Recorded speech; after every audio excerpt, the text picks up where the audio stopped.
મારું નામ નિધિ છે. આજે હું ખૂબ જ ખુશ છું કારણ કે મારા લગ્ન થવાના હતા અને મારા લગ્ન પણ એવા પરિવારમાં થવાના હતા જ્યાં ભગવાનની કૃપાથી બધું જ હતું. કારણ કે હું જેની પત્ની બનવાની હતી તે છોકરાએ પોતે મને પસંદ કરી હતી. હું એવી છોકરી ન હતી, પણ હું જે છોકરા સાથે લગ્ન કરવાની હતી તેનું હૃદય મારા પર હતું. તે મને પસંદ કરવા લાગ્યો હતો. હું ખૂબ ખુશ હતી કે આવા પરિવારમાં મારા લગ્ન થવાના છે, જ્યાં મને ઘણું સન્માન આપવામાં આવશે. અને જ્યારે મારા લગ્નનો દિવસ આવ્યો ત્યારે મારી ખુશીની કોઈ સીમા ન રહી. છેવટે હું એવા વ્યક્તિના પ્રેમમાં પડી ગઈ જેને તેના પરિવારને મારા માટે મનાવી લીધો હતો અને તે બધા લોકો સાથે લગ્નની જાન લઈને મારા ઘરે આવ્યો હતો. લગ્ન પછી જ્યારે હું મારા સાસરે ગઈ તો ત્યાં જઈ મારી તબિયત બગડવા લાગી. મારા પતિ મારી સાથે વાત કરવાનો પ્રયાસ કરી રહ્યા હતા, પણ મને ખબર નથી કેમ મને તે સમયે મારા પતિ સાથે વાત કરવાનું મન ન હતું. વાત કરું તો મારા લગ્નની પહેલી રાત હતી અને આ રાત દરેક છોકરી માટે ખૂબ જ ખાસ હોય છે. પરંતુ તે રાતે મારી સાથે જે બન્યું તેનાથી તમારા હોશ ઉડી જશે. કારણ કે હું મારા પતિ સાથે વાત કરતી વખતે બેહોશ થઈ ગઈ હતી અને જ્યારે મને હોશ આવ્યો ત્યારે મને ખબર પડી કે હું એક મધ્યમ વર્ગીય પરિવારમાંથી આવું છું. મારા માતા પિતા આ દુનિયામાં ન હતા કારણ કે હું અનાથ હતી. મારો ઉછેર મારી માસીએ કર્યો હતો. તેને મારો ઉછેર પણ સારી રીતે કર્યો. તેને મારી અને તેની પુત્રીઓ વચ્ચે ક્યારેય ભેદભાવ કર્યો ન હતો. પરંતુ તે મારી સગી માસી ન હતી, કારણ કે હું મારી માતા વિશે જ જાણતી ન હતી કે મારી માતા પણ કોણ હતી. પણ માસી પણ માતા જેવી જ હોય છે ને, અને માસીએ મને તેની પુત્રીની જેમ ઉછેરી હતી. જ્યારે હું 8 વર્ષની થઈ ત્યારે મારી માસીએ મને કહ્યું કે હું તેની પુત્રી નથી. જો કે તેને પહેલેથી જ 3 પુત્રી અને 2 પુત્રો હતા. હું તેને હોસ્પિટલમાં મળી હતી. માસી પહેલાં નર્સ તરીકે કામ કરતી હતી. તેણીએ જે હોસ્પિટલમાં કામ કરતી હતી ત્યાં એક પરિણીત જોડું આવ્યું હતું. તે સ્ત્રી ગર્ભવતી હતી અને ડૉક્ટરે તેની ડિલિવરી કરવાની હતી. તેની સાથે આવેલા તે વ્યક્તિએ કહ્યું કે તે તેના પરિવારના સભ્યોને બોલાવવા જાય છે, પરંતુ મને ખબર નથી કે તે વ્યક્તિ કોણ હતો. તેની પત્નીએ એક બાળકને જન્મ આપ્યો હતો જે હું હતી. તેણે તેની પત્નીને દાખલ કરાવી, હોસ્પિટલમાં સારવારના ખર્ચાના તમામ પૈસા ચૂકવી દીધા, પરંતુ તે તેની પત્ની અને બાળકને લેવા ન આવ્યો હતો. હોસ્પિટલની ફાઇલમાં તેની તમામ માહિતી લખેલી હતી, પણ તેને તેનો નંબર લખાવ્યો ન હતો. તેમજ તેનું કોઈ સરનામું ન હતું. ઉતાવળે કાઉન્ટર પર પૈસા જમા કરાવ્યા બાદ તેને તેની પત્નીને દાખલ કરાવી અને ડૉક્ટરને કહ્યું કે હું મારા પરિવારને લઈને આવું છું અને તમે મારી પત્નીનું ધ્યાન રાખજો. પરંતુ તે એવો હોસ્પિટલ છોડી ગયો કે ક્યારેય પાછો આવ્યો નહીં. ખબર નહીં કે તે વ્યક્તિ કોણ હતો. શું તે તેની પત્નીને ત્રાસ આપતો હતો અથવા તે પોતે સમય દ્વારા સતાયેલો હતો. તેની વાત વિશે માસીકે કોઈને કંઈ ખબર પડી શકી ન હતી. તેને એ પણ ખબર ન હતી કે તેના ગયા પછી તેની પત્નીએ એક પુત્રીને જન્મ આપ્યો છે. ડૉક્ટરે જ્યારે છોકરીની નાળ કાપી અને નર્સના હાથમાં આપી, અને તે નર્સ બીજી કોઈ નહીં પણ મારી માસી હતી. માસીએ છોકરીને ખોળામાં લીધી અને લાંબા સમય સુધી છોકરીના પિતાને બોલાવતી રહી, કારણ કે હોસ્પિટલમાં તેના નામ સિવાય તેના વિશે કોઈ જાણતું ન હતું. તેનો જન્મ ઓપરેશન દ્વારા થયો હતો, તેથી મા બેભાન અવસ્થામાં હતી. તે વ્યક્તિની શોધખોળ કરાઈ, પરંતુ તે ક્યાંય મળ્યો ન હતો. તેથી હવે આ છોકરીની માતાના ભાનમાં આવવાની રાહ જોવાઈ રહી હતી, જેથી તેના પતિ વિશે જાણી શકાય, કારણ કે તે મહિલા સિવાય હોસ્પિટલમાં તેનું કોઈ હાજર ન હતું. એ બિચારી છોકરી આ બાળકને જન્મ આપ્યા પછી એકલી જીવન મરણની લડાઈ લડી રહી હતી. ખબર નહીં તેને શું થયું કે આ છોકરીને જન્મ આપ્યા પછી ભગવાને તેનો શ્વાસ છીનવી લીધો અને તે દુનિયા છોડી ચાલી ગઈ. અને આ દરેક માટે ખૂબ જ આઘાતજનક હતું કે એક અજાણ્યા પતિ પત્ની હોસ્પિટલમાં આવે છે. તે મહિલા બાળકને જન્મ આપવાની હતી. પત્નીને એડમિટ કરાવ્યા બાદ પતિ તેને છોડી દે છે અને પત્નીએ પુત્રીને જન્મ આપીને આ દુનિયા છોડી દે છે. આ એક અજાણ છોકરીની વાત છે. જે છું હું જાણી શકી નથી કે મારા પિતા કોણ છે અને માતા કોણ હતી. તેની શું મજબૂરી હતી કે આ હોસ્પિટલમાં આવ્યા પછી બંને પોતાની દીકરીને દુનિયાના હાથમાં છોડી દીધી. હોસ્પિટલના લોકો લાંબા સમયથી પરેશાન હતા. બધા વિચાર કર્યા પછી હોસ્પિટલમાં એવું કહેવામાં આવ્યું કે આ બાળકને નર્મદાને સોંપવું જોઈએ. તે તેની સંભાળ લેશે. નર્મદા એ જ સ્ત્રી હતી જેને લોકો હોસ્પિટલની નર્સ કહેતા હતા. જ્યારે હું મોટી થઈ ત્યારે મેં તેને જોઈને પહેલો શબ્દ બોલ્યો તે હતો માસી. ત્યારથી હું તેને માસી કહું છું. માસીને 2 દીકરીઓ પહેલેથી જ હતી. એક દીકરી 5 વર્ષની હતી, બીજી 3 વર્ષની હતી અને પછી ત્રીજી હું તેમના જીવનમાં સામેલ થઈ ગઈ હતી. કારણ કે હોસ્પિટલના લોકોએ તેમને કહ્યું હતું કે તમે તેને તમારા ઘરે લઈ જાઓ અને તેની સંભાળ લો. માસી મને ઉછેરવામાં ડરતી હતી કારણ કે તે પોતે જ સાધારણ આવક ધરાવતી સ્ત્રી હતી અને તે તેના ઘરનું સંચાલન બહુ મુશ્કેલીથી કરતી હતી. અને તેનો પતિ હરામખોર હતો. તે કોઈ કામ કરતો ન હતો. તે હંમેશા દારૂ અને જુગાર પાછળ તેના પૈસા ખર્ચતો હતો. માસીએ કહ્યું હતું કે આ છોકરીને આપણે એવા માતા પિતાને સોંપીએ જેને બાળક ન હોય. ત્યારે ડૉક્ટર અને હોસ્પિટલના સ્ટાફે માસીને સમજાવ્યું કે જો છોકરીના પિતા તેને લેવા આવશે તો અમે તેને શું જવાબ આપીશું. તેને આપવા બદલ અથવા કોઈને સોંપવા બદલ આ બાળકીના પિતા અમારી સામે કેસ કરી શકે છે. તો આને તમારી સાથે લઈ જાઓ. જો તેના પિતા આવે છે તો અમે તેમની પુત્રી તેમને પરત કરીશું. માસી માટે જીવવું આમ પણ મુશ્કેલ બની રહ્યું હતું. તેમાં હોસ્પિટલના સ્ટાફે બાળકીને પણ સોંપી હતી જે ખૂબ જ માસૂમ અને નાનપણથી દેખાવમાં ખૂબ જ સુંદર હતી.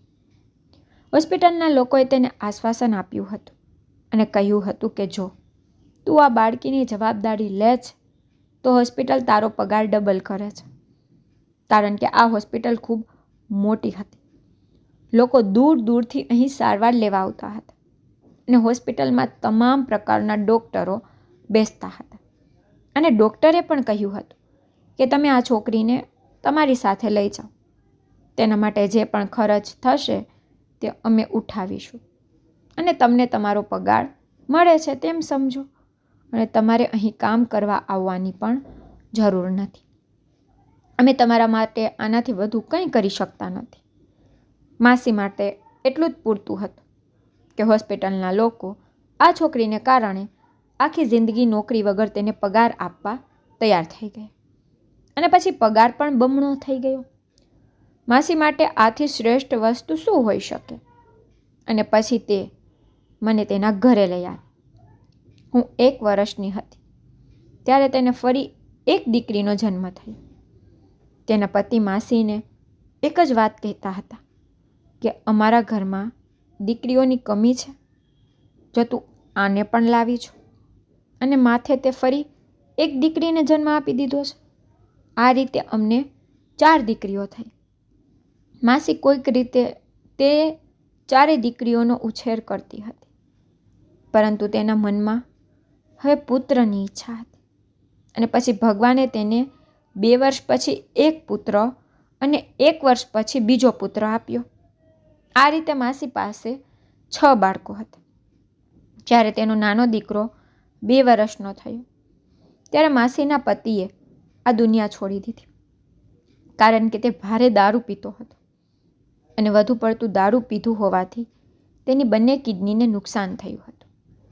મારા ઉછેરનો ખર્ચ માસીને લાંબા સમય સુધી હોસ્પિટલના લોકોએ આપ્યો હતો અને જ્યારે હું મોટી થઈ ત્યારે તેની 2 દીકરીઓ જેઓ મારા કરતાં પહેલેથી મોટી હતી તે યુવાન થઈ ગઈ હતી.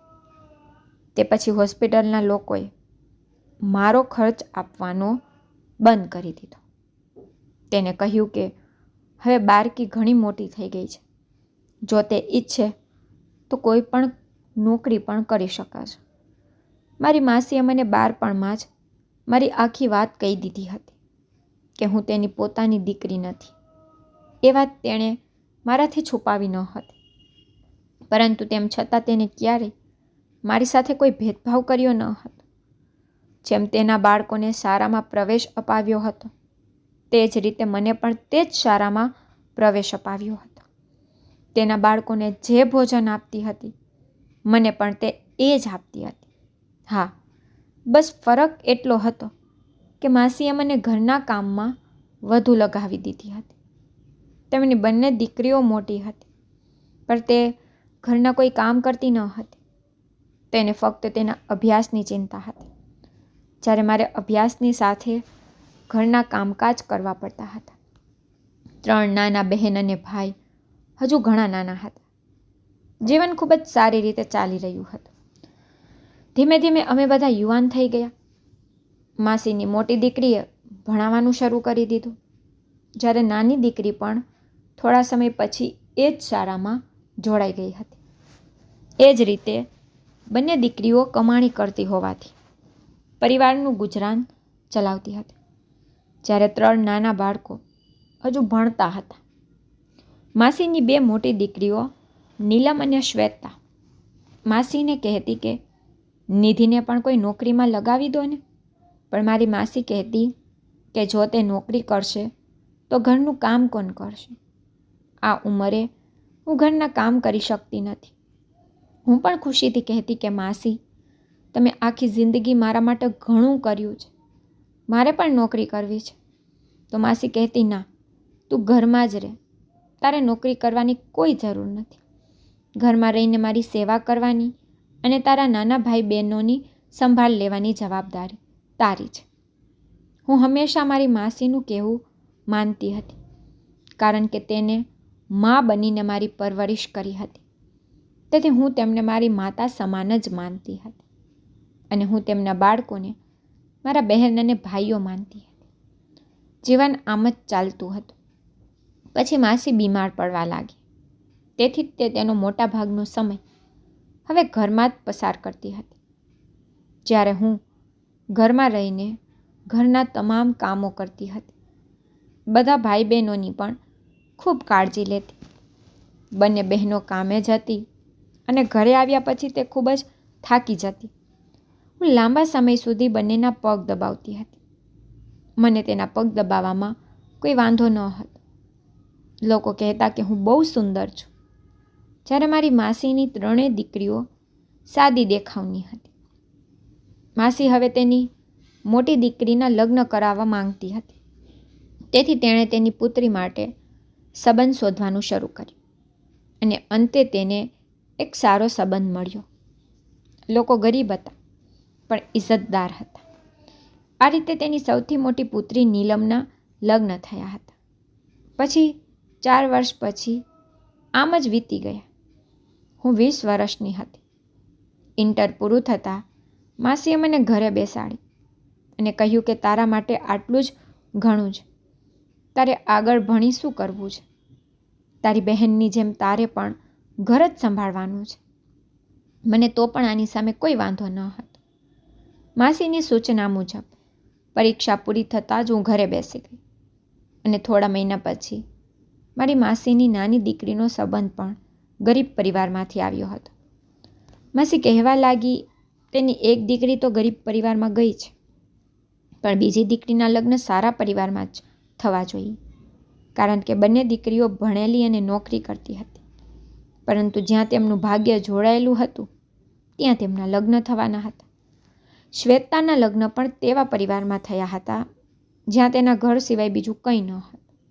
હા, એ ચોક્કસ સાચું હતું કે જે છોકરા સાથે તેના લગ્ન થયા હતા તે છોકરાએ તેને ખૂબ જ ખુશ રાખી હતી. તે તેને ખૂબ પ્રેમ કરતો અને મહેનત કરીને પૈસા કમાતો. પણ શ્વેતાએ કહ્યું કે સાસરિયામાં તેને સમજી વિચારીને ચાલવું પડે છે. હવે હું ઘરમાં સૌથી મોટી હતી.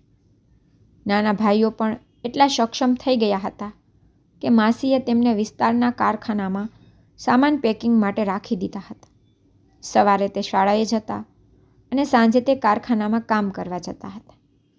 બંને ભાઈઓ થોડા થોડા પૈસા લઈને આવતા હતા. અમારું ઘર ઘણું મોટું હતું. ઉપરના રૂમમાં માસીએ તેમના પતિના મૃત્યુ પછી ભાડુત રાખ્યા હતા, જેનું ભાડું પણ અમને મળતું હતું. ઉપરના માળે 2 રૂમ હતા અને બંને રૂમનું એકસાથે ભાડું ઘણું સારું આવતું હતું. હું ઘરમાં સૌથી મોટી હતી, તેથી ઘરની જવાબદારી મારા પર વધી ગઈ હતી. હવે માસી પહેલાં કરતાં વધુ બીમાર થવા લાગ્યા હતા. તેના પગમાં ખૂબ દુખાવો થતો હતો. તે બહુ ચાલતા પણ ન હતા. પહેલાં રસોઈ માટે શાક, દૂધ, વસ્તુઓ માસી બધું લાવી દેતા હતા અને હું ઘરના કામમાં વ્યસ્ત રહેતી. પણ હવે મારા પર વધારાની જવાબદારી વધી ગઈ હતી. માસીના પગમાં દુખાવાને કારણે મારે બધી સામગ્રી લાવવી પડતી. પહેલાં હું મારો આખો દિવસ અને રાત માસીની સેવામાં સમર્પિત કરતી હતી. ક્યારેય ઘરની બહાર નીકળતી ન હતી.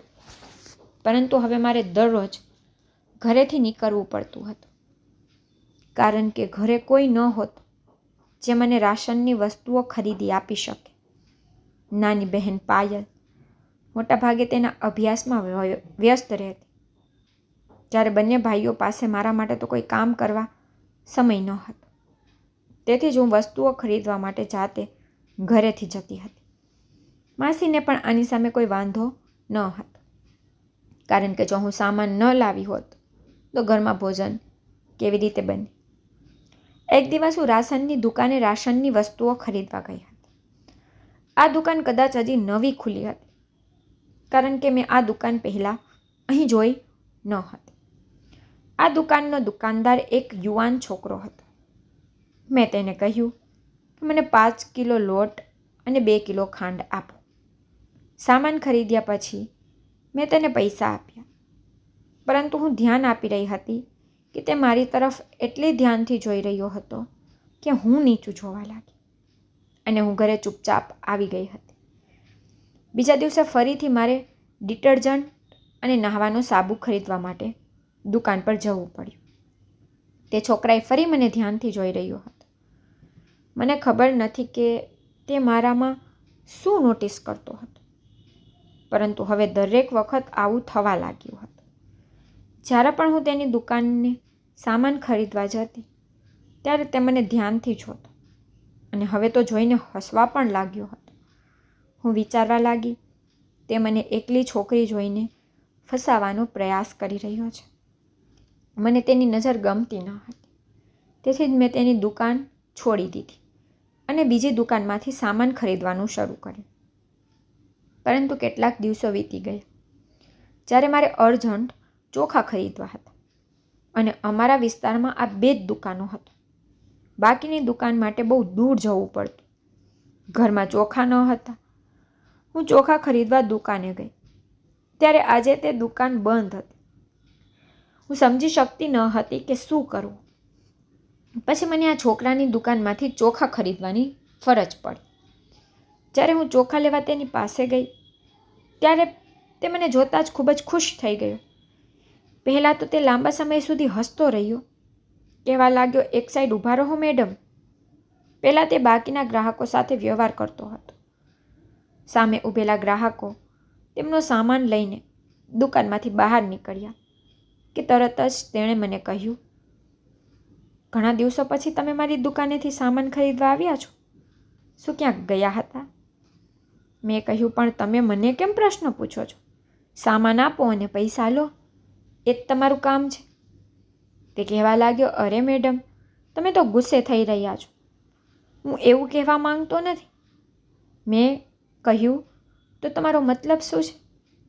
તે કહેવા લાગ્યો, પહેલાં તમે મારી પાસે વસ્તુઓ લેવા આવતા હતા, પણ તમે ઘણા સમયથી આવતા નથી. તેથી મને આશ્ચર્ય થયું કે તમે બીમાર પડી ગયા છો કે ક્યાંક ચાલ્યા ગયા છો. મેં કહી દીધું કે તમારી નજર મને બહુ પરેશાન કરે છે. તેથી તમારી નજરથી બચવા મેં અહીં આવવાનું બંધ કર્યું અને હું બીજી દુકાનમાંથી વસ્તુઓ ખરીદું છું. તેને કહ્યું, અરે આવો જુલ્મ ન કરો. હવે તમારાથી શું છુપાવું? મહેરબાની કરીને મારા શબ્દો પર ગુસ્સે થશો નહીં. હું તમને પસંદ કરવા લાગ્યો છું. હું દિવસમાં 8 કલાક દુકાન પર બેસું છું. ભગવાનની કૃપાથી ઘરમાં બધું છે. મારી ઈચ્છા એક મોટો જનરલ સ્ટોર ખોલવાની છે. પણ શરૂઆતમાં અભ્યાસ પૂરો કર્યા પછી હું મારા પિતાની દુકાને બેસી ગઈ. પણ હું કસમ ખાઉં છું કે મને ક્યારેય કોઈ છોકરી પસંદ નથી આવી. તમે પહેલી છોકરી છો જેને મેં જોતાની સાથે જ પસંદ કરી. તમને જોયા એ જ ક્ષણે હું મારું દિલ હારી બેઠો હતો. તેથી જ મારી આંખો તમને ધ્યાનથી જોતી હતી. પણ તમે તો મારી દુકાને ન આવી મારું દિલ તોડી નાખ્યું. ઘણા સમય સુધી હું તેની બકવાસ વાત સાંભળતી રહી અને પછી મેં તેને કહ્યું કે મને 2 કિલો ચોખા આપ અને તે પછી હું અહીંથી જાઉં છું. મેં અહીં આવીને ભૂલ કરી છે અને તમારી બકવાસ આટલા લાંબા સમય સુધી સાંભળી છે. હવે મારી સાથે વાત કરવાનો પ્રયાસ પણ ન કરતા. તે સમજી ગયો કે તેણે જે કહ્યું તેનાથી મને ખરાબ લાગ્યું. તે શરમાઈ ગયો. તેણે મને મારો સામાન આપ્યો, તેના પૈસા લીધા અને પછી હું તેની દુકાનેથી ઘરે આવી અને હું મારા કામમાં વ્યસ્ત થઈ ગઈ. પણ ખબર નહીં કેમ વારંવાર મારા મગજમાં તેનો વિચાર આવતો હતો. એવું લાગતું હતું કે ક્યાંક તેની વાતો સાચી હતી, પરંતુ હું કોઈ છોકરા પર વિશ્વાસ કરી શકતી ન હતી. તે છોકરો દેખાવમાં ખૂબ જ સારો હતો અને શરીફ પરિવારનો હતો. થોડા દિવસો આમ જ વીતી ગયા. હું સુંદર હતી એટલે ઘરે બેઠા બેઠા મારા સંબંધો આવવા લાગ્યા. જ્યારે મારા સંબંધોની વાત આવતી ત્યારે માસી સ્પષ્ટપણે તેનો ઇનકાર કરી દેતી. જ્યારે તેને તેની દીકરીઓને પરણાવી હતી, મને પણ લગ્ન કરવામાં કોઈ રસ ન હતો કે ન તો કોઈ બાબતની ઉતાવળ હતી. પણ જે લોકો મારા સંબંધ લઈ ઘરે આવતા હતા તેઓ માસીને કહેતા હતા કે તમે તમારી દીકરીઓને આટલી જલ્દી પરણાવી દીધી છે અને એ તમારી પોતાની દીકરી નથી, એટલા માટે તમે નિધિના લગ્ન કરતા નથી. પરંતુ યાદ રાખજો કે દરેક છોકરીની લગ્નની ઉંમર હોય છે. નિધિ સુંદર છે અને સંબંધ આવવાની તેની ઉંમર છે. પણ જ્યારે સંબંધોની ઉંમર હાથમાંથી નીકળી જાય છે ત્યારે સંબંધો કરવા ખૂબ મુશ્કેલ બની જાય છે.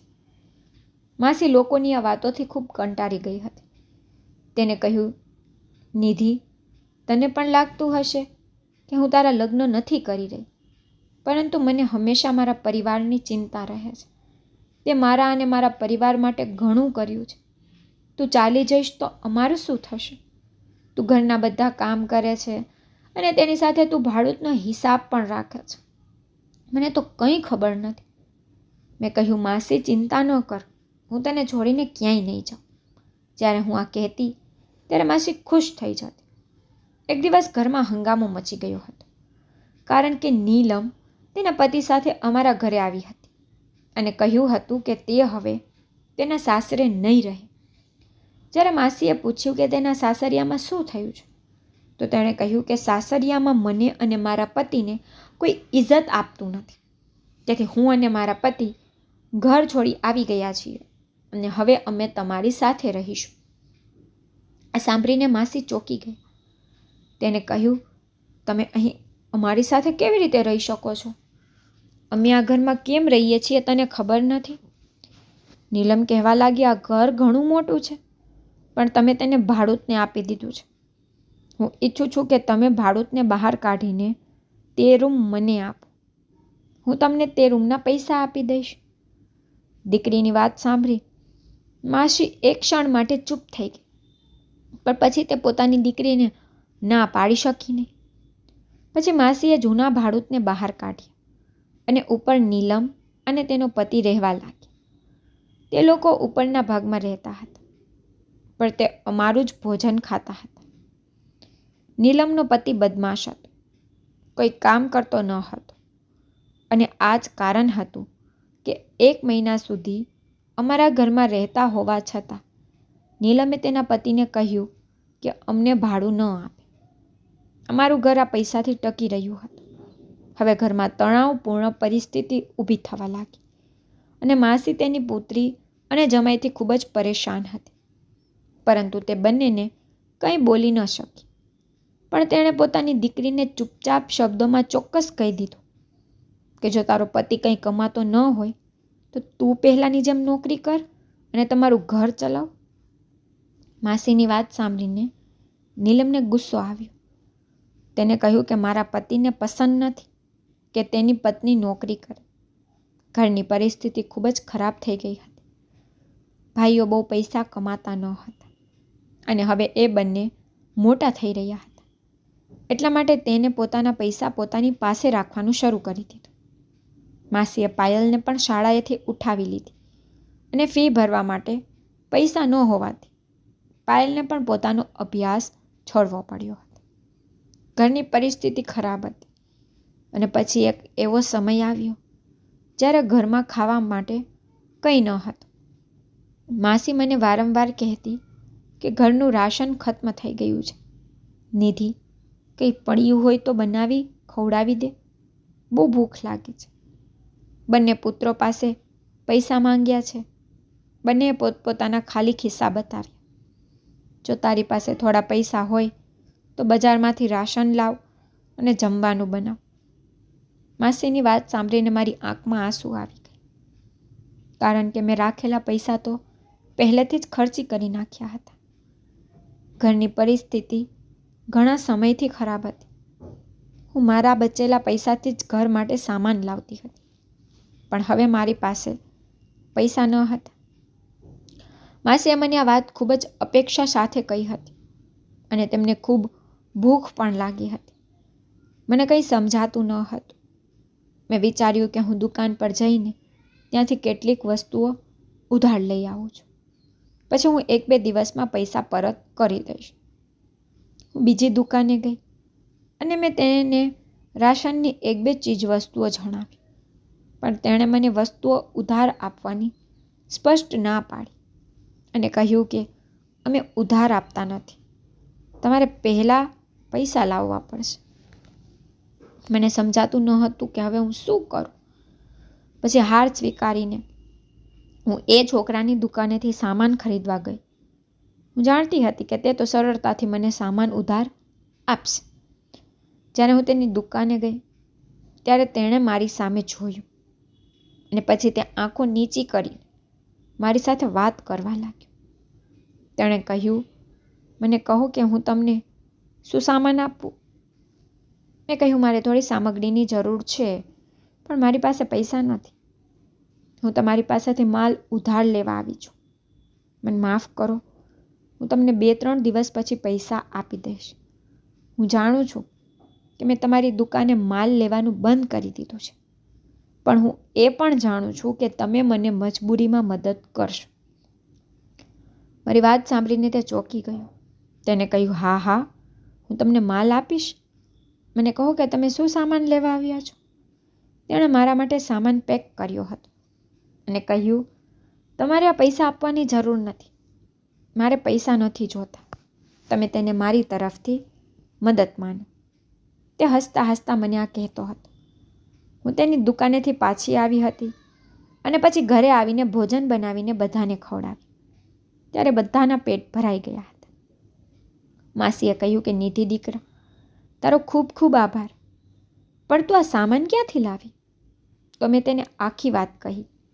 તે કહેવા લાગી, નિધિ દીકરા, આપણે કોઈનો ઉપકાર જોતો નથી. 1-2 દિવસ પછી પૈસા આવે ત્યારે તેને આપી દેજે. મેં કહ્યું, માસી, પણ 1-2 દિવસ પછી પૈસા ક્યાંથી આવશે? પૈસા મેળવવાની એકમાત્ર આશા પણ નથી. ભાડાના પૈસા પણ મળતા નથી. બંને ભાઈઓ પૈસા ન લાવ્યા તો હું તેમને ક્યાંથી આપું? માસીએ કહ્યું, હા, એ વાત પણ સાચી છે. ચાલ નિધિ, ભગવાન ચોક્કસ કોઈક રસ્તો કાઢશે. 2 દિવસ વીતી ગયા હતા જ્યારે અમારા જૂના ભાડૂત તમારા ઘરે આવ્યા અને પ્રામાણિક રીતે તેણે અમને અમારું 3 મહિનાનું ભાડું આપ્યું.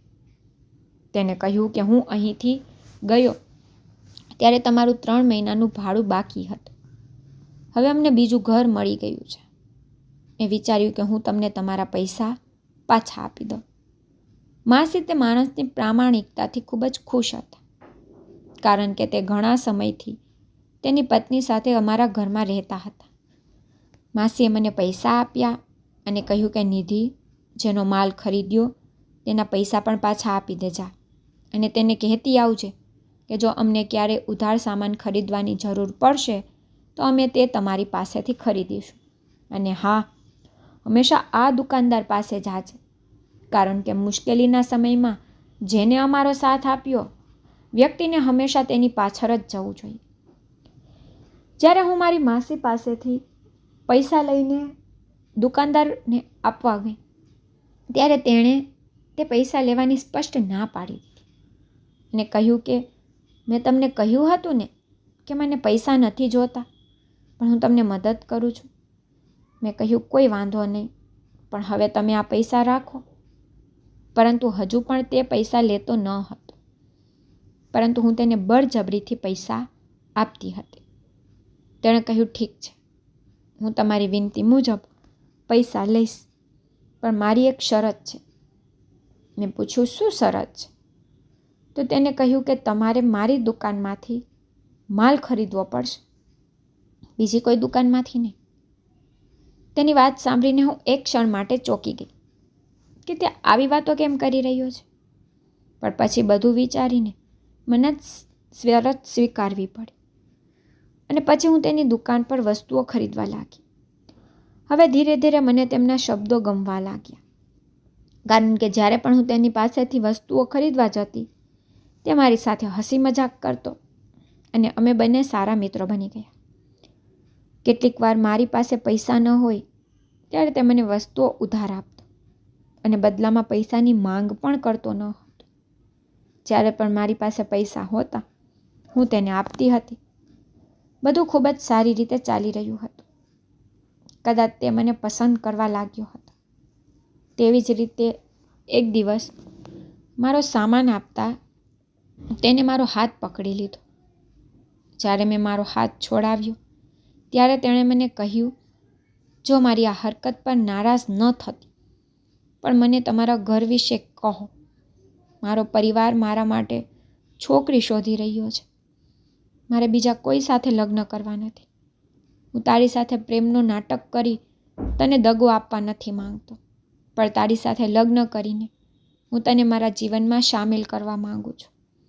તેને જે કહ્યું તે સાંભળીને મને જોરદાર આંચકો લાગ્યો અને હું તેને જોવા લાગી. મેં કહ્યું કે તમે કેવા પ્રકારની વાતો કરો છો? તે કહેવા લાગ્યો કે હું સાચું કહું છું. મારે બીજી કોઈ છોકરી સાથે લગ્ન કરવા નથી. જ્યારે હું તમને પસંદ કરું છું, હું જાણું છું કે તમે મને પસંદ કરો છો, પરંતુ તમે ક્યારેય તમારા મોઢેથી સત્ય કહેવાના નથી. પણ સત્ય એ છે કે હું પણ તમને પસંદ આવવા લાગ્યો છું. તેને મારી સાથે કોઈ વાહિયાત વાત કરી ન હતી અને સીધી જ લગ્નની વાત કરી હતી અને કહ્યું હતું કે હું કાલે જ મારા પરિવાર સાથે તમારા ઘરે આવીશ. હું મારા માતા પિતાનો એકમાત્ર પુત્ર છું. અમારી પાસે ભગવાને આપેલું બધું જ છે. ઘરમાં કોઈ પણ પ્રકારની કમી નથી. મારા પિતાની ગામમાં ઘણી જમીન પડી છે, પરંતુ અમે શહેરમાં રહીએ છીએ. તેથી અમે શહેરની જીવનશૈલી સાથે અમારું જીવન જીવીએ છીએ. હું તને ખૂબ પ્રેમ કરું છું. હું તને જીવનમાં ક્યારેય કોઈ સમસ્યાનો સામનો નહીં થવા દઉં. તેની વાત સાંભળીને મારા હૃદયને એક વિચિત્ર રાહત અનુભવાઈ. પછી મેં તેને મારા વિશે બધું કહી દીધું. મારી વાત સાંભળીને કહેવા લાગ્યો, સારું, તો તમારી માસી સાથે રહો છો ને? તો ઠીક છે, ચાલો હું મારા પરિવારને તમારી માસીને જ મળવા તમારા ઘરે મોકલી દઈશ અને તમારો હાથ પણ માંગી લઈશ. તેની વાત સાંભળીને હું શરમાઈ ગઈ અને કહ્યું કે હું કાલે તમારા પરિવારના સભ્યોની રાહ જોઈશ. તે હસવા લાગ્યો અને કહ્યું, ચિંતા ન કરો, હવે કાલે જ મળીશું. હું ખૂબ ખુશ હતી અને ઘરે પાછી આવી. મને જોઈ માસી અને પાયલ કહેવા લાગી, તને એવું વળી કયું સુખ મળ્યું છે જેનાથી તું આટલી ખુશ છો? મેં કહ્યું, મને ખબર નથી, પણ કેમ આજે હું ખૂબ ખુશ છું. એવું લાગે છે કે આ દુનિયા ફક્ત મારા માટે બનાવવામાં આવી છે. આ જોઈ માસી કહેવા લાગી, ભગવાન તને હંમેશા ખુશ રાખે. માસી મને ખૂબ પ્રેમ કરતી હતી, તેથી તે હંમેશા મને નાની નાની બાબતોમાં આશીર્વાદ આપતી હતી. તે મારી માસીની પ્રાર્થનાનું પરિણામ હતું કે મને આટલો પ્રેમ કરતો છોકરો મળ્યો હતો, જે મારો ફાયદો ઉઠાવવાને બદલે સીધી રીતે મારી સાથે લગ્ન કરવા માંગતો હતો. અને પછી આ જ થયું. બીજા દિવસે એ છોકરાના માતા પિતા મારા સંબંધને માંગવા અમારા ઘરે આવ્યા. જોકે માસી આ સંબંધથી આઘાતમાં હતી. છોકરાના પરિવારે જણાવ્યું હતું કે તેની પાસે કોઈ વસ્તુની કમી નથી. તેને ફક્ત તેના પુત્રની પસંદગીની છોકરી જોઈએ છે અને દહેજ પણ નથી જોઈતું. લગ્ન કરી તે પોતાની પુત્રવધૂને સાદાઈથી ઘરે લઈ જવા માંગે છે. માસી પણ રોહનને ખૂબ ધ્યાનથી જોઈ રહી હતી. રોહનની માં ખૂબ જીદ કરી રહ્યા હતા. તેને કહ્યું, દીદી, આ સંબંધને નકારશો નહીં. મારો પુત્ર તમારી પુત્રીને પસંદ કરે છે. અમે તમારી પાસે મોટી અપેક્ષાઓ સાથે આવ્યા છીએ. માસીએ કહેવાનું શરૂ કર્યું, પરંતુ હું નિધિના લગ્ન હજુ કરવા માંગતી નથી. રોહને માસીને કહ્યું, માસી, તો પછી તમે તેના ક્યારે લગ્ન કરવા માંગો છો? અમે ત્યારે બારાત લાવીશું. માસી આ સંબંધને કોઈ રીતે ઇનકાર કરી શકતી ન હતી, કારણ કે એ લોકો ખૂબ જ જીદ કરતા હતા. બીજું, એ સંબંધને ના પાડવાનું કોઈ કારણ ન હતું. પછી માસીએ કહ્યું કે તે તમામ તપાસ કરવા માંગે છે અને તેના વિશે પણ વિચારશે. તે પછી જ હું તમને જવાબ આપીશ. રોહનના માતા પિતા કહેવા લાગ્યા કે હા, અમે તમને એટલો સમય આપીએ છીએ કે તમે ઘરે આવો અને અમારું ઘર જુઓ. માસી સમજી ગઈ કે હું કેમ આટલી ખુશ છું. માસીએ મને કંઈ કહ્યું ન હતું, પણ મારી ખુશી માટે માસી બીજા દિવસે નીલમ અને પાયલ સાથે રોહનના ઘરે ગઈ હતી. ત્યાંથી પાછા આવ્યા પછી માસી સાવ શાંત થઈ ગઈ હતી, પરંતુ નીલમ અને પાયલ ખૂબ ખુશ દેખાતી હતી. તેણે કહ્યું, નિધિ, તું બહુ નસીબદાર છોકરી નીકળી. તારો સંબંધ જ્યાંથી આવ્યો છે તે છોકરાનું ઘર ઘણું મોટું છે અને સાંભળ્યું છે કે તેનું સપનું છે કે તે શહેરનો સૌથી મોટો જનરલ સ્ટોર ખોલવા જઈ રહ્યો છે. અત્યારે તે એક નાની દુકાનમાં છે, પરંતુ લગ્ન પછી તે પોતાનું સપનું પૂરું કરશે. આટલું મોટું ઘર, ઘરમાં દરેક વસ્તુની સગવડ અને સાથે ખૂબ જ સ્માર્ટ અને ભણેલો છોકરો, છોકરાના પિતાનો પોતાનો જનરલ સ્ટોર. હું ખૂબ જ આનંદ અનુભવી રહી હતી. હું સંપૂર્ણપણે રોહનના પ્રેમમાં પડી ગઈ હતી. હું એટલો આનંદ અનુભવી રહી હતી કે જાણે હું કોઈ રાજકુમાર સાથે લગ્ન કરી રહી છું. બધું સારું હતું, પણ મને માસી ખુશ લાગતી ન હતી. જ્યારે હું મારી માસી સાથે વાત કરવા માંગતી હતી, ત્યારે તેણે કહ્યું કે તારે મને કંઈ કહેવાની જરૂર નથી. તારી ખુશી માટે મેં સંબંધ નક્કી કરી દીધો છે, અને હા, કહી દીધી છે. હવે મારા હૃદયને રાહત થઈ ગઈ અને મારા લગ્નની તારીખ નક્કી થઈ ગઈ. મારા લગ્નને 1 મહિનો બાકી હતો અને રોહનના પરિવારને દહેજમાં કંઈ જોતું ન હતું. માસી મારા લગ્નની તૈયારી કરી રહી હતી. મારા લગ્નના દિવસે માસીએ પોતાના હાથે ચોખાની ખીર બનાવી હતી. તે જાણતી હતી કે મને ચોખાની ખીર ખૂબ પસંદ છે. વાસ્તવમાં તે ઘરનું કોઈ કામ કરતી ન હતી, પરંતુ તેણે કહ્યું હતું કે આજે મારી પુત્રી વિદા થઈ રહી છે, તેથી મેં વિચાર્યું કે હું તેના માટે મારા પોતાના હાથથી ખીર બનાવું. પણ મને કંઈ ખાવાનું મન ન હતું, તેથી માસી મને ઘરે ખીર ખવડાવી રહી હતી. જ્યારે અમારો લગ્ન મંડપમાં જવાનો સમય નજીક આવી રહ્યો હતો, એ માસીને કહ્યું, મને ભૂખ લાગી નથી, મને કંઈ ખાવાનું મન થતું નથી. માસીએ કહ્યું, ઠીક છે, પણ યાદ કરીને ખીર ખાઈ લેજે. પછી જ્યારે અમે લગ્ન મંડપમાં ગયા ત્યારે હું ખીરને સાવ ભૂલી ગઈ હતી. મારા લગ્નની બધી વિધિઓ પૂરી થઈ ગઈ હતી. હવે માત્ર મારી વિદાય બાકી હતી. માસીએ મને રૂમમાં આવવા કહ્યું. તે મને અંદર લઈ ગઈ અને કહ્યું કે મેં પ્રેમથી તારા માટે ખીર તૈયાર કરી હતી અને તે ખાધી નહીં, નિધિ. મેં કહ્યું, માસી, અરે ગુસ્સે ન થાવ. પછી મેં થોડી ખીર ખાધી અને પછી વિદાય સમારંભ પછી હું મારા સાસરે આવી. મારા સાસરે આવ્યા પછી મારા સાસરિયાવાળાઓએ મારું ખૂબ સરસ સ્વાગત કર્યું. ફૂલોથી સુશોભિત મારા સાસરિયાનું ઘર જોયા પછી મારી આંખો આંસુઓથી ભરાઈ આવી હતી. કારણ કે સાસરિયાનું ઘર ઘણું મોટું હતું અને એ ઘર ખૂબ જ સુંદર રીતે સજાવેલું હતું. અને પછી સાસરિયામાં પણ કંઈક રસ્મ થઈ, જે બાદ મને મારા પતિના રૂમમાં લઈ જવામાં આવી હતી. હું એક દુલ્હન બની મારા પતિના રૂમમાં પ્રવેશવાની રાહ જોઈ રહી હતી. ત્યારે અચાનક મારું હૃદય ગભરાવા લાગ્યું. મને લાગ્યું કે મને ઉલટી થશે, પણ આજ સવારથી તો મેં કંઈ ખાધું પણ ન હતું. મારી તબિયત બગડવા લાગી. હું બધું ફરતું જોવા લાગી. થોડા સમય પછી મારા પતિ રૂમની અંદર આવ્યા અને મને પ્રેમ કરવા લાગ્યા. મારા વિશે વાત કરવા લાગ્યા. તેમણે મને ગિફ્ટ આપ્યું, પણ ખબર નહીં કેમ મારું હૃદય ખૂબ જ ગભરાઈ રહ્યું હતું. મને કંઈ પણ સારું લાગતું ન હતું. તે નોંધી રહ્યા હતા કે હું કંઈક પરેશાન છું. તે મને વારંવાર પૂછતા હતા કે તને શું થઈ રહ્યું છે, પરંતુ મને ઉબકા આવી રહ્યા હતા અને ઉલટી થવાનું મન થઈ રહ્યું હતું. પણ હું તેની સાથે વાત કરતી ન હતી. અચાનક મને ઉલટી થવા લાગી અને થોડી વાર પછી હું બેભાન થઈ ગઈ. એ પછી મને ખ્યાલ પણ ન રહ્યો કે હું ક્યાં છું. મારી આંખ ખુલતા જ મેં જોયું કે હું તો હોસ્પિટલમાં છું અને મારી પાસે કોઈ હાજર નથી. ત્યાં એક જ છોકરી ઊભી હતી. હું હોશમાં આવી તો તેણીએ ડૉક્ટરને બોલાવ્યા અને તેણે મને તપાસી. ડૉક્ટરે કહ્યું કે તમારા પરિવારના સભ્યો બહાર તમારી રાહ જોઈ રહ્યા છે, પરંતુ તે પહેલાં પોલીસ તમારું નિવેદન લેવા માંગે છે. પોલીસનું નામ સાંભળીને હું ચોંકી ગઈ. પોલીસ રૂમની અંદર આવી અને મારું નિવેદન લેવાનું શરૂ કર્યું. કહેવા લાગ્યા કે તમને ઝેર આપવામાં આવ્યું છે. શું તમે જાણો છો કે તમને ઝેર કોણે આપ્યું?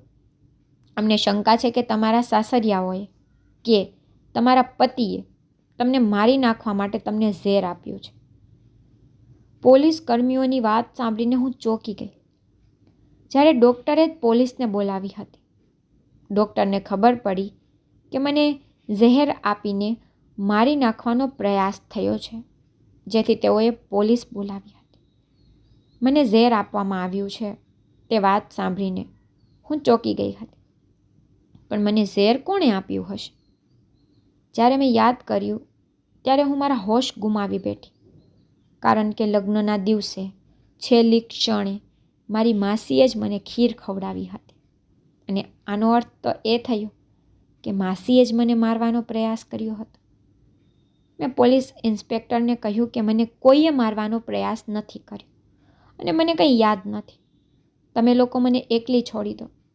હું મારી જુબાનીમાં કંઈ કહેવા માંગતી નથી. પોલીસવાળાઓએ કહ્યું કે જો તમને કોઈ પર શંકા હોય તો તમે મને કહી શકો છો. મેં કહ્યું કે મને કોઈ પણ શંકા નથી.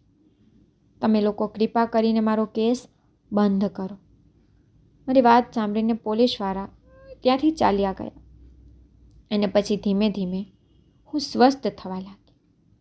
મારા પરિવારના તમામ સભ્યોને મારા રૂમમાં આવતા જોઈને હું ખૂબ જ ખુશ થઈ. માસી મારા સાસુ સસરા સાથે લડતી હતી. તે કહેતી હતી કે લગ્નની રાત્રે તમે અને તમારા પુત્રએ અમારી પુત્રીને મારવાનો પ્રયાસ કર્યો છે. ભગવાનની કૃપાથી અમારી દીકરી બચી ગઈ. રોહન બોલ્યો, ના ના નિધિ, હું કાંઈ આવું કરી શકતો નથી. તું મને સારી રીતે ઓળખે છે ને. મેં તારી સાથે બહુ વાત પણ નહોતી કરી અને તું બેહોશ થઈ ગઈ. પછી મારી સાસુ માસી સાથે દલીલ કરવા લાગી અને કહ્યું કે અમે અમારી પુત્રવધૂને ખૂબ જ પ્રેમ અને કાળજીથી અમારા ઘરે લાવ્યા હતા, તો અમે તેને ઝેર આપીને મારી નાખવાનો પ્રયાસ કેમ કરશે? તે બધા લોકો એકબીજા સાથે ઝઘડો કરી રહ્યા હતા. જ્યારે મેં કહ્યું, શાંત થાવ તમે લોકો, મને ખબર છે કે મને કોણે ઝેર આપ્યું. બધા ચૂપ થઈ ગયા હતા અને માસી મારે સામે ખૂબ ધ્યાનથી જોઈ રહી હતી. મેં મારી માસીને કહ્યું, માસી, તમે તો આખી જિંદગી મારી પરવરિશમાં કોઈ કસર છોડી નથી, તો પછી તમે મને ઝેર કેમ આપ્યું? કારણ કે ડૉક્ટર મને પૂછતા હતા કે તમે તમારી અંતિમ ક્ષણોમાં શું ખાધું હતું. ત્યારે મને યાદ આવ્યું કે મેં છેલ્લે તમારા હાથે બનાવેલી ખીર ખાધી હતી. મતલબ તમે જ કંઈક ખીરમાં ભેરવ્યું હતું. મારી વાત સાંભળીને માસી શોક્ડ રહી ગઈ. તેના ચહેરાનો રંગ ઉડી ગયો. તે કહેવા લાગી, નાના નિધિ, તું શું બોલે છે? હું આ કેવી રીતે કરી શકું દીકરા? મેં કહ્યું, માસી, તમે મને બધું સાચું કહો. મારી સાથે ખોટું બોલવાની જરૂર નથી. છેવટે મેં એવી કઈ ભૂલ કરી છે કે તમે મને ઝેર આપ્યું? મારી વાત સાંભળીને તેની આંખોમાં આંસુ આવી ગયા અને તે રડવા લાગી. તેને કહ્યું, તું એકદમ સાચી છો નિધિ. ખીરમાં ઝેર ભેરવનાર હું જ હતી. ખરેખર ઘરની પરિસ્થિતિ ખૂબ જ ખરાબ થઈ ગઈ છે. મેં મારી દીકરીઓને ભણાવી, તેમ છતાં તેમના લગ્ન ગરીબ પરિવારમાં થયા. પણ તારી માટે ઘરે બેસીને સારો સંબંધ મળી ગયો અને હું હજી તારા લગ્ન કરવા માંગતી ન હતી.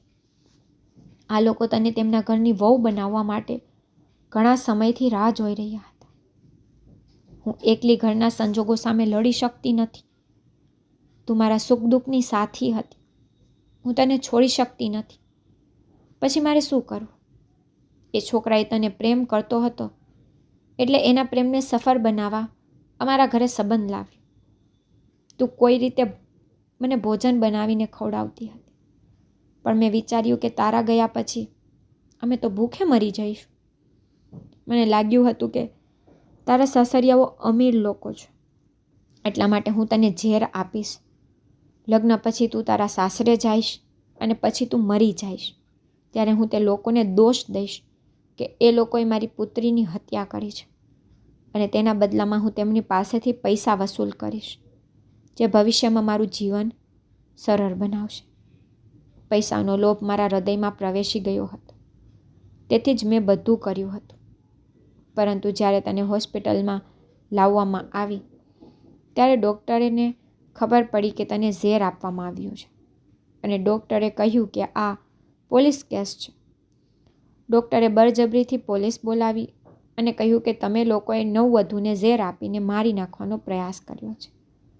હવે ઝેર માતા પિતાએ આપ્યું કે સાસરિયાવાળાઓએ આપ્યું એ પોલીસ શોધી કાઢશે. ડૉક્ટરે કોઈક રીતે તને બચાવી લીધી હતી અને તને મારા વિશે બધું જ ખબર પડી ગયું. મને માફ કરી દે નિધિ. હું થોડા સમય માટે સ્વાર્થી બની ગઈ હતી. મેં તને મારવાનો પ્રયત્ન કર્યો. હું તારી પાસે માફી માંગુ છું. બસ ભગવાનને પ્રાર્થના કરજે કે મારું આગળનું જીવન સારું જાય. હજુ મારી પાસે 3 બાળકો છે અને તે આખી જિંદગી તેમનું પાલન પોષણ કર્યું છે અને મેં તારા વિશે ક્યારેય ખોટું વિચાર્યું નથી. પણ આજે હું કેવી રીતે સ્વાર્થી બની કે મારે તારી સાથે આ બધું કરવું પડ્યું. માસીની વાત સાંભળીને મારી આંખમાં આંસુ આવી ગયા.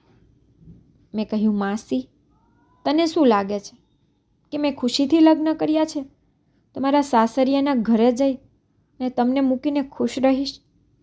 મેં નક્કી કર્યું હતું કે હું રોહનને કહીશ કે મને નોકરી કરવા આપે. તેના ઘરની સંભાળ રાખવાની સાથે હું નોકરી પણ કરીશ અને જેટલું કામ કરીશ તે પૈસા હું તમને આપીશ. શું મને ખબર નથી કે તમારા ઘરમાં કેટલી સમસ્યાઓ ચાલી રહી છે? માસી કહેવા લાગ્યા કે હું તારી પાસે માફી માંગુ છું. માસીએ કહ્યું, તારે મારા માટે કંઈ કરવાની જરૂર નથી.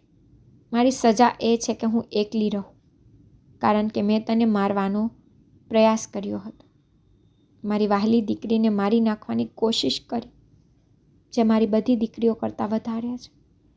થોડા દિવસો પછી મને રજા મળી અને હું મારા સાસરે આવી. મારી માસી વતી મેં મારા સાસરિયાઓ અને મારા પતિ પાસે માફી માંગી હતી. મારા પતિએ કહ્યું, ચિંતા કરીશ નહીં, હું માસીને દર મહિને પૈસા મોકલીશ. આ રીતે મારા પતિ દર મહિને મારી માસીના ઘરે પૈસા મોકલતા, જેથી તેનું ઘર બરાબર રીતે ચાલતું હતું. અને પછી એક દિવસ ભગવાનની કૃપાથી મારા પતિએ તેમની મહેનત અને સફળતાથી શહેરમાં તેમનો સૌથી મોટો જનરલ સ્ટોર ખોલ્યો, જેના પર લોકો સામાન ખરીદવા આવતા. અને આ રીતે મારા પતિનું નામ પણ ફેમસ થઈ ગયું. મારા પતિએ શહેરમાં પોતાની ઓળખ બનાવી લીધી હતી. તેના માતા પિતાને તેના પર ગર્વ હતો. હું મારા પતિ સાથે ખુશીથી રહું છું. મારા પતિ તેમના પરિવારને જે રીતે સમજે છે, મારા પરિવારના સભ્યોને પણ સમજી રહ્યા છે. મારા પતિ ખૂબ સારા વ્યક્તિ છે. હું ભગવાનને પ્રાર્થના કરું છું કે ભગવાન મારા પતિને સલામત રાખે. મેં પોલીસને આ જણાવ્યું ન હતું કારણ કે હું નહોતી ઈચ્છતી કે મારી માસી જેલના સરિયાની પાછળ જાય. તેને જીવનભર મારા પર અનેક ઉપકાર કર્યા હતા. હું તેને આટલી નાની વાત લઈ જેલમાં મોકલી શકતી નથી. હવે બધું બરાબર છે. આ ઘટના બનીને ઘણો સમય વીતી ગયો છે. માસીના 2 પુત્રો મોટા થઈ ગયા છે. જ્યારે મારા પતિએ પાયલ માટે સારો સંબંધ જોયો અને તેના લગ્ન કરાવી દીધા.